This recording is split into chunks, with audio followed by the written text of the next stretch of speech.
பரசுராமருக்கு அர்ப்பணிக்கப்பட்ட ஒரே கோவில்னு சொல்றாங்க.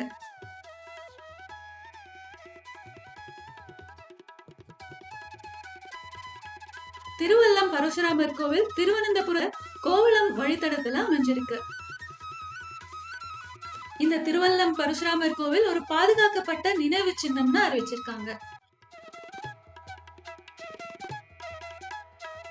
2000 ஆண்டு பழமையானதுங்கிற ஒரு நம்பிக்கை இருந்தாலும் திருவல்லம் பரசுராமர் கோவில இது ஒரு 12ஆம் மற்றும் 13ஆம் நூற்றாண்டு பிற்பகுதி பாண்டியர் காலத்தை சேர்ந்ததுன்ட்டு தொல்லியல் துறையினரால சொல்லப்படுது.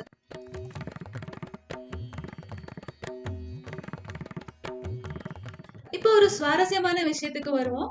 இந்த கோவில் விஷ்ணுவோட தலைப்பகுதின்னு சொல்றாங்க. அது ஏன்ட்டு இப்ப தெரிஞ்சுக்கலாம். நான் ஏற்கனவே குறிப்பிட்ட வில்வமங்கலம் சுவாமிகள் அனந்தபுரம் கோவிலுக்கு பக்கத்துல தவம் செஞ்சுட்டு